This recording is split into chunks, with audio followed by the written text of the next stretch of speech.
8:60 voy a saludar a la señora ministra de Justicia, Ángela María Buitrago. Nuestra ministra está en Viena en la importantísima reunión de la sede de la lucha contra sustancias ilegales de Naciones Unidas en la capital austríaca. Ministra, buenos días, buena tarde para usted. Julio, buenos días, un gusto oírlos.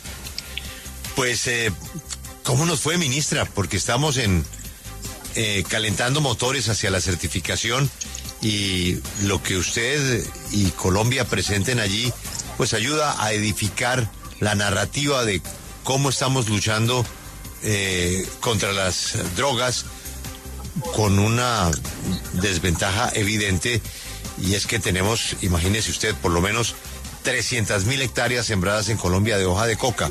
¿Cómo nos fue? ¿Cómo recibieron nuestras argumentaciones en Viena? Bueno, yo creo que el balance saldrá después. En este momento acabo de interrumpir, estaba en plenaria en la votación de una resolución de Colombia, que hay un tema de procedimiento que están destrabando, pero obviamente también contarles, Julio, que muchos de estos elementos han sido recibidos por los países, entre otras, Brasil, Perú, España, en donde Pakistán, en donde hemos podido intercambiar preocupaciones en el tema de los diferentes enfoques en el tema de drogas, y creo que esto también sirve muchísimo para que conozcan la decisión de Colombia de erradicar, pero también de hacer interdicción en el tema de narcotráfico y también manejar los enfoques que tienen que ver con la preocupación del factor humano, de los territorios, de la priorización y sobre todo de las problemáticas particulares que tiene Colombia, que comparten muchos países de frontera. Entonces, estos eventos no solamente son un tema en donde usted viene, sino que también puede hacer alianzas en términos de combate de frontera, en términos de política de drogas, en términos de análisis también del sistema penitenciario y de la drogadicción dentro del sistema penitenciario, de lo que significa también entornos seguros y lo que significa nuevas realidades y enfoques. Estamos esperando ahorita la votación de la resolución propuesta por Colombia. Voy a ver si logro alcanzar a la votación y poderles después contar, pero en este momento estaban destrabando un aspecto procedimental sobre la propuesta de la resolución. Y esto también significa decir que hay países que están de acuerdo con la resolución, otros que no, hay abstenciones, pero todo esto también construye una discusión interesante a nivel mundial, que permite también ver en dónde estamos, cuáles son los aciertos, cuáles los desaciertos, y entender también que hay nuevos métodos o nuevas racionalidades para trabajar desde el tema de la droga, que convoca aquí a muchísimos países. Aquí hay más de 2.500, 3.000 personas reunidas en torno a un aspecto que es el tema de la droga, y obviamente ahí uno ve la importancia de generar estos espacios y compartir en términos de lucha también antidroga. Ministra, ¿en qué consiste esa resolución y por qué sería tan importante para Colombia, de acuerdo como usted lo plantea? Bueno, la resolución consiste en proponer una mesa de expertos para mirar y analizar aspectos que tienen que ver con las inclusiones que se tienen hoy en día en términos de la Convención del año 61, para análisis también de lo positivo y de lo negativo en términos de los materiales y de las sustancias que están hoy en día fiscalizadas, y desde ahí pues también ver cómo ha habido consensos de la Unión Europea, cómo ha habido consensos de países cercanos y cómo también hay disensos, y por eso también la construcción y la explicación y las clarificaciones que hay que dar se han dado por parte de la embajadora y obviamente también del sistema internacional de Cancillería en Viena. Y esto significa también ponernos a hablar en un mismo idioma, ver la necesidad de mirar nuevas formas, pero también analizar si seguimos obviamente compartiendo. Aquí también están los representantes de la Fuerza Naval que hacen interdicción en Colombia, la necesidad de seguir haciendo interdicción, la necesidad de alianzas con otros países para hacer una interdicción adecuada. Entonces todo eso juega un papel preponderante en las nuevas revisiones, en las nuevas racionalidades y en los nuevos análisis. Ministra, En esta solicitud que ustedes están haciendo, tengo entendido, ya Bolivia había hecho una solicitud similar. En esas alianzas con otros países a las que usted hace referencia, quizás Colombia buscará llegar en bloque a la votación de esa resolución contando con Bolivia, por ejemplo. Correcto, y México también. Digamos que hay unos países que entienden la necesidad también por las racionalidades propias de cada país. Nosotros tenemos culturas ancestrales, tenemos una comunidad en Sudamérica que tiene esas realidades y desde ahí también podemos ver cómo hay posibilidad de aliarnos o hacer alianzas y de hacer también incidencia, que es lo que técnicamente se hace acá, en donde muchos países entienden la posición de Colombia, el análisis también frente a las cosas que han dado resultados en esta guerra contra la droga, las cosas que no. Y eso también significa pues poder decir que hay países, y estábamos precisamente esperando la votación, yo estaba en plenaria en este momento, de la propuesta de la parte internacional del gobierno colombiano, para ver cómo entendían y votaban la propuesta. Y ahora pues estaré esperando que resuelvan el punto procesal para mirar en qué termina esta votación. Ministra, hace un par de días cuando se conoció esta noticia hablamos de ENACO, la empresa nacional de la coca en Perú, que de hecho produce coca industrial y se la vende a los Estados Unidos. ¿Eso no hablaría como una suerte de doble discurso de parte de Estados Unidos? ¿Cómo así que al Perú sí le compran para que la lleven hasta allá, hoja de coca por supuesto, y la procesen, y en cambio a nosotros nos tienen esa puerta cerrada? A ver, Juan Pablo, yo creo que es muy importante entender también que la investigación ha avanzado mucho en saber cuáles son los usos lícitos de la hoja de coca. Y esto ha llevado a que haya industria. Y como usted lo dice exactamente, en Perú exporta una cantidad de hoja de coca para sabor, para saborizantes, para comestibles. Esto lleva también la necesidad de entender por qué hay así y por qué nosotros no. Y esto pues es todo un elemento que hay que valorarlo desde el punto de vista de quienes están apostándole a esos usos lícitos. ¿Por qué es importante apostarle a esos usos lícitos? Porque también es una transformación. Si usted le logra sacar el alcaloide a la hoja de coca, pues le quita el negocio realmente al narcotráfico.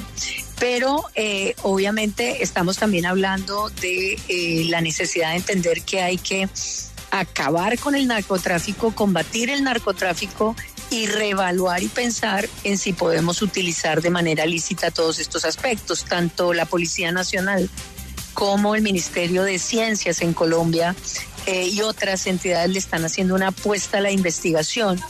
Y lo que no se conocía en el año 59, no se conoció en el año 61, no se conoció en el año 72, que son las convenciones y los protocolos, hoy en día se están conociendo y creo que puede haber usos alternativos lícitos para este producto, que también habría que pensar si puede ser una estrategia adecuada para quitarle de las manos no solamente el tema de la utilización ilícita a los grupos criminales, sino inhabilitar realmente para esos usos perversos el tema de la hoja de coca.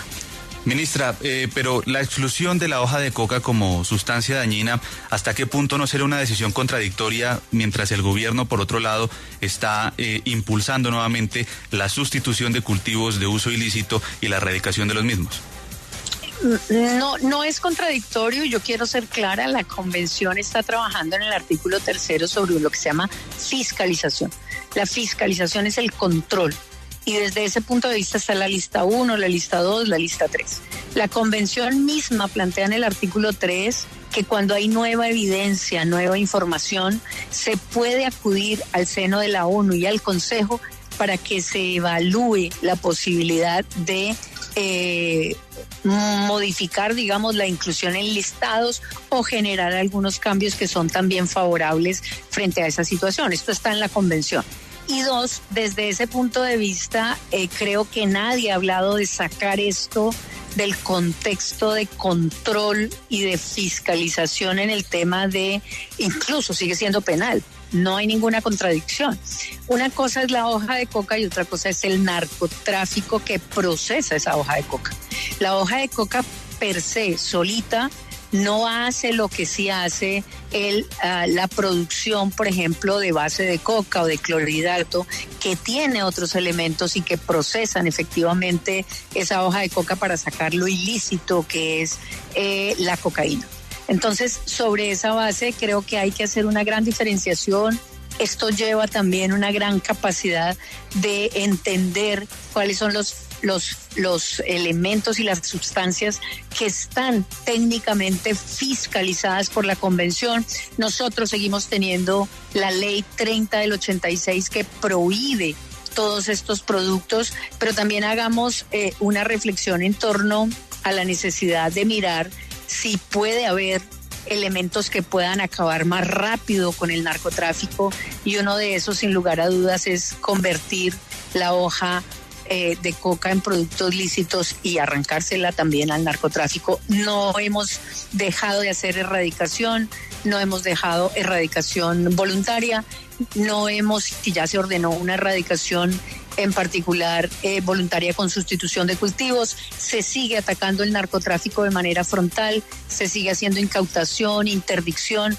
La cantidad de toneladas que se incautaron el año pasado, incluso que van incautadas este año, muestra la decisión de Colombia en no cesar en el esfuerzo de atacar el narcotráfico, que además hay que entender lo que está mezclando todas las economías ilícitas. No solo droga, está trabajando con trata de personas, desplazamiento, está tratando con daño a elementos como el oro, el coltán. El coltán ni siquiera se puede restituir. El coltán, una vez extraído del territorio, se pierde para siempre y es uno de los elementos básicos que también tiene y necesita la protección del medio ambiente por las propiedades que tiene y lo que significa esto.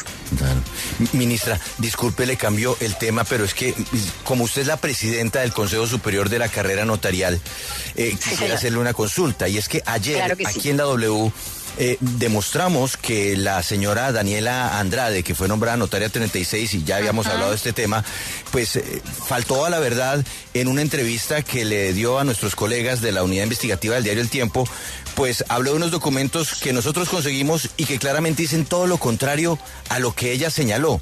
Ante una evidente falta a la verdad de parte de un notario, como lo es la señora Andrade, que es una notaria 36 del circuito en Bogotá, el Consejo Superior de la Carrera Notarial podría retirarla del cargo, podría relevarla del cargo, teniendo en cuenta que ella es, pues, la fe pública, la garante de la fe pública, y por ende no puede ser una persona que ande diciendo mentiras, y mucho menos ante los medios de comunicación. Juan Pablo, mira, no oí la entrevista. Primero, precisamente yo estaba aquí esta semana, pero independientemente de esto, el tema es que también hay una necesidad de analizar lo que pasó, lo que dijo y frente a los elementos que se evaluaron. Yo no puedo tomar una decisión, yo soy cabeza, pero de todos modos es un órgano colegiado que efectivamente está trabajando sobre la base de los presidentes de Corte Suprema, Consejo de Estado y demás. Pero la facultad disciplinaria la tienen las autoridades competentes. Y eso significa decir disciplinaria o penal, porque si estamos hablando en términos de faltó a la verdad o falsificó información, son dos componentes totalmente diferentes. Uno es del resorte disciplinario, el otro es del resorte penal, y eso lo tienen que adelantar las autoridades competentes. Ministra, no soy objetivo con la siguiente pregunta porque admiro muchísimo su trabajo. Y gracias, Julio. Creo que usted ha hecho un ministerio y una vida como jurista ampliamente reconocida por el país.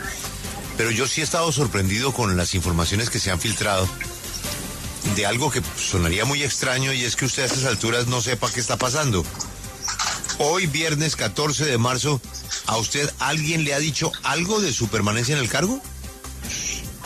Julio, yo presenté la renuncia protocolaria. A hoy sigo ejerciendo el cargo, estoy en función pública. Nadie me ha dicho absolutamente lo contrario. y de todos modos pues yo sigo trabajando hasta el último segundo en donde haya una decisión tomada por el presidente de la República. Creo que es importante decirlo también, el cargo de servidor público significa, a pesar de haber presentado la renuncia protocolaria, que efectivamente uno sigue ejerciendo las funciones hasta tanto no haya un auto, decisión o acto administrativo realmente en este caso, que le dé un resultado a esa petición o a esa propuesta de renuncia protocolaria. Tiene que haber un acto administrativo, pero pues yo, digamos, no he tenido información ninguna, ni del presidente de la República, ni de ministros, compañeros que digan algo al respecto. Al contrario, en la llamada que me hizo Armando Benedetti, que necesitaba saber un elemento, yo le dije, bueno, pero si Julio ya está diciendo esto, me dijo, no tengo ni idea. Yo tampoco. Esa es la verdad. No, yo solamente sé que a una persona muy reconocida le ofrecieron su cargo, pero también sé que no es el único. Y pienso que por una elemental cortesía, pues a usted le deberían informar. Pero bueno. Gracias, Julio, pero a hoy no he tenido ninguna información de esa naturaleza. Y yo le digo también una cosa, Julio, con la franqueza que nos ha caracterizado siempre para hablarnos, es que un segundo más en el cargo significa también una posibilidad más de aportarle al país, así que hasta el momento en que salga esa decisión, si es que sale, pues estaré en la misma disposición de estar trabajando por el país y por las funciones que corresponden al Ministerio de Justicia. Señora ministra, muchas gracias por su tiempo. Lamentamos interrumpirla en la votación en Viena. Ojalá que esto termine muy bien. Muy amable, ministra. Vamos a ver si me entero. Un abrazo, gracias. Muchas gracias. Oiga, Alberto, ¿usted no le parece que, de verdad, Llorelli, una elemental forma de darle un trato a un relevo ministerial es informándole a la ministra? Óigame, mire, ministra, le estamos ofreciendo esto a fulano de tal. Usted entienda que pues estamos recuadrando el mapa y usted ha hecho un gran trabajo, pero vamos a necesitar su cargo. Entonces, usted va a oír que efectivamente estamos evaluando hojas de vida, pero que nadie le diga nada. No, eso es muy triste.